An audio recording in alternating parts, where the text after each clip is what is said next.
Hello and welcome to yet another episode of Bad News Lovers, my continuing series about literary heroes whom we love, and when we think about it, we're like, wait, we love this guy?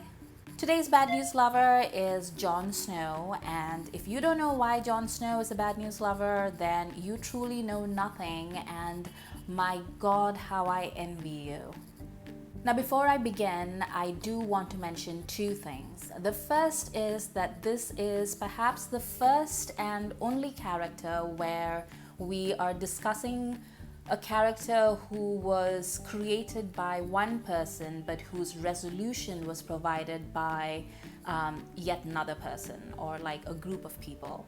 Now, this is something that I can't do anything about because we all know the much documented problems that George R.R. Martin, or as I like to call him, has had in finishing the series, and we can only hope that one day he might finish the series, but I wouldn't hold my breath. So what we have instead is, after a certain point, we have only what was shown on TV. And that particular version, we can hope that it was written in consultation with Grimm, but is in effect a sort of like group project version of a character that began so promisingly many years ago. Also, Grimm, being the special person that he is, also waited until the series ended, and then he saw how much everybody hated the ending, and then came back and said, oh, like that might not be how the character is resolved in the real series, aka the novels that I'm writing. I can understand why he had that instinct and why he wanted to give some hope to his fans, his long-suffering fans. But what it means in effect is at this point in time, we don't really know what to trust. We have a version of Jon Snow that in the later books becomes like the worst version of the Jon Snow that we knew at the beginning of the novels, and we don't know whether we can trust it or not, but we don't have any other choice because we don't even know if Martin is going to finish the series.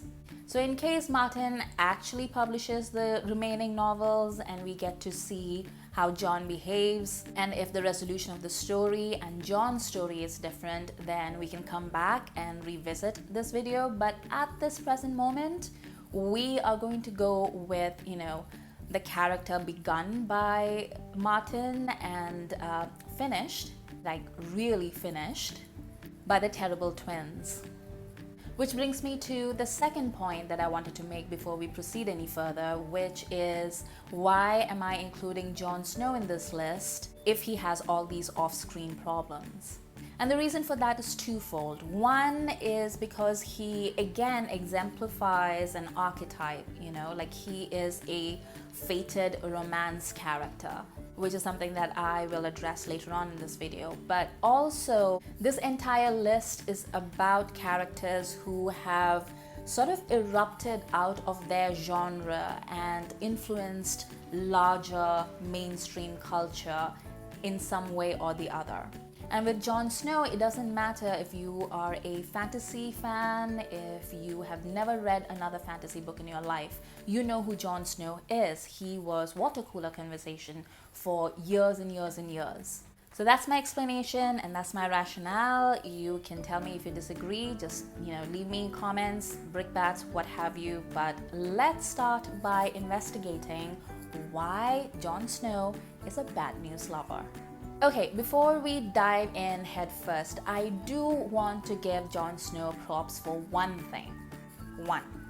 It's been a while since I read the first book in the series, so I don't really remember if the scene was there in the book, but in the series, we see that Jon Snow will go down on a woman. And it doesn't matter if she hasn't had a shower in like months. That's pretty cool for a virgin. Or maybe he's just one of those people who likes to really commit to their character when they're undercover, but either way, I'm not complaining. I'm sure the memory of that lovely moment in the cave gave Ygritte great comfort as she was betrayed to her death by him.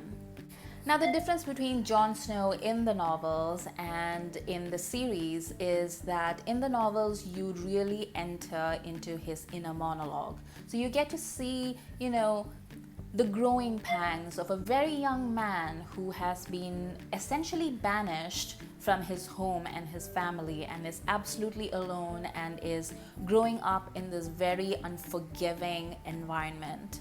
And in my opinion, a great deal of the goodwill that we have for Jon Snow as a character comes from us reading the novels and sort of being able to see all of that behind the eyes of Kit Harington.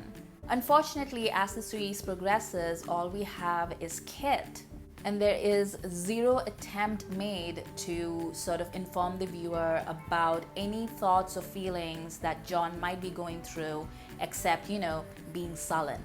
Jon, the ice zombies are coming. Jon, dragons are real. Jon, maybe your entire family isn't dead. I don't want to hate on Kit Harington for doing the best he could, but that one expression does a great deal of lifting and it really can't handle the pressure. The problem with Jon Snow is that he is basically a plot bomb. So he's this really cool idea that the author has been keeping in reserve for this conclusion that we have not seen as yet. And when it was handed over to the Terrible Twins, they just basically flubbed it up. So for years, and I don't even mean the years it took for the series to reach that point, I mean for the readers of the books, and my heart goes out to the Game of Thrones fans, the fan community that really made this book a thing. They invested so many years following the completely intricate plot lines with like a cast of thousands, and they invested in the folklore and in the history, and they did so much for it, and at the end of it, they build it up and they build it up, and at the end you have Jon, who is revealed to be this lost heir, and it's basically and that has to do with the rushed final season. You really needed to see another season where Jon and Dany and the rest of them actually come to terms with not just the relationship between Jon and Dany, but also with themselves and who they are as people. When Dany comes over to Westeros and she has to acclimatize to this entirely new culture of which she's a part but she's not, and then Jon and Dany have that new relationship, and then Jon finds out all these things, and it needed time to ferment. If you've read the Game of Thrones books, then you know what huge door stoppers they are, and they really like to take their time and they go off on all these tangents, and that's how Martin writes, and that's what the TV series really needed to explore all these things, because it was such a significant plot point throughout the books and the arc of the story. And then instead, they tried to sort of wrap it up in, an episode or two, and obviously that makes a difference. But none of this has to do anything with Jon being a bad news lover, so let's reel back. Let's look at the fated romance of Jon and Dany. Now, the fated romance in romance novels, whether it's paranormal romance or whether it's fantasy or any kind of romance, it's a pretty angsty, weighty trope. The people who love fated romances really love them because they have this entire architecture to them, like the push and pull of these two people, and maybe they don't like it, maybe they fight against it. There's all this emotional trauma and angst, and there are tears. Sometimes there's bloodshed, there's people in peril, the world is on fire. But that at the end of it, they're gonna come together and it is going to be amazing. Now, Martin has been very clear from the beginning that when he started writing this series, he was sort of writing the anti-traditionalist version of fantasy. But from the way that he has also described his writing style, the fact that he just basically has these ideas and he just lets himself write it out rather than sit out and plan things out, I also get the feeling that he didn't realize that he was writing such a classic romance. Because Jon, despite Martin's best efforts, is a very traditional fantasy hero. He's handsome, he's honorable, he's the absolute badass with a sword. I mean, he even has a special sword, that he won in a feat of valor. You can't get more traditional than that. And it kills me that we'll never see what Martin intended to do with this character, like what was he trying to do in his later books. And yes, I am done pretending that we are ever going to see those books. I'm sorry, GOT fandom. Like I tried all throughout the first part of this video, but I think it's time we all grew up and accepted a few facts. So we're never going to see what Martin intended. Maybe when he dies, he'll leave behind notes, I don't know. But what the terrible twins did with this character is that they didn't know what to do with him in a cast that had all these anti-archetypes. And so obviously they didn't know what to do with a fated romance either. And this is what kills me when people talk about romance being an easy genre. It really isn't. To write a believable romance, especially something like a fated romance, takes a level of skill and a level of buy-in that a lot of people can't do. I don't know what the writing room looked like on that series, and I don't know what they were into, but I'm gonna guess that they didn't really understand romance. Because here's what Jon does to Dany. First up, when his sister and his best friend try to convince him that she's evil based on absolutely nothing except they don't like the look of her. Well, okay, Sam has other reasons, but really, Jon doesn't even try to have a talk with Sam about it. In fact, he doesn't talk to anybody or try to work as an advocate for this woman to whom he has bent the knee. He keeps talking about how she's his queen, blah, blah, blah, but then he seems to not understand that he is there to sort of build a bridge between her and the people of Westeros. Well, neither does Dany, who seems to have forgotten the idea of a political marriage. But, we're not concentrating on Dany right now. We're talking about Jon. So when Sansa and Sam start talking to him about how Dany is evil, he actually listens to them. And even though he knows just how alone she's been, and even though he had that relationship, with Aemon Targaryen back at the Wall, and he understands what it means to be alone because he himself has been alone and isolated at points in his life. When Dany comes to him for comfort, when she has lost 2 of her dragons to him and his actions, he actually withholds comfort, much less affection. He can't even bring himself to kiss her.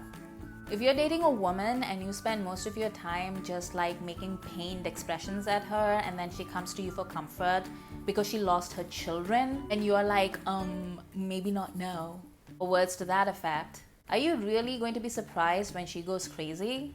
I mean, when half the fandom is rooting for you to have a relationship with your foster sibling, whom you thought was your half-sibling for most of your life, you know that you're not giving off committed vibes. And we won't even touch the fact that his actual relationship, the one with Dany, is also actually incest.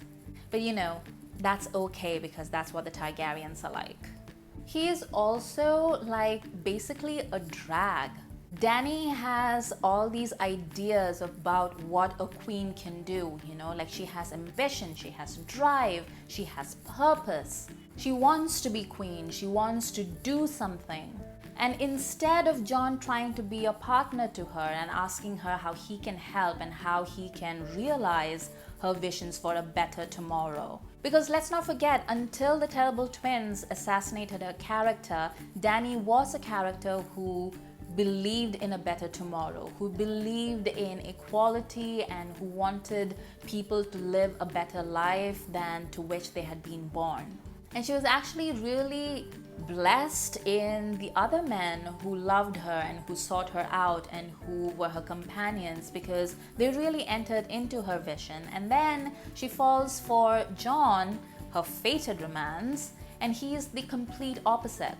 So he doesn't want to be a king. Great, you know what? He can be the husband of a woman who wants to be queen. But the story is absolutely uninterested in going in that direction. There must be a boy on the throne, even if he's actually a possessed, disabled kid who just makes creepy statements that are of no help to anyone.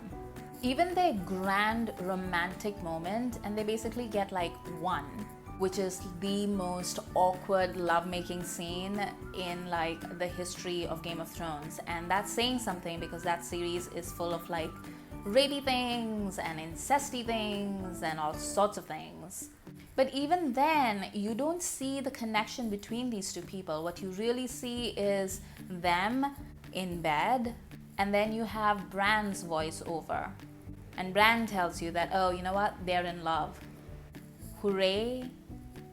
Being in love, especially when you have a fated romance, it demands certain things of the hero and the heroine. They have to be willing not just to fight the world, but also themselves.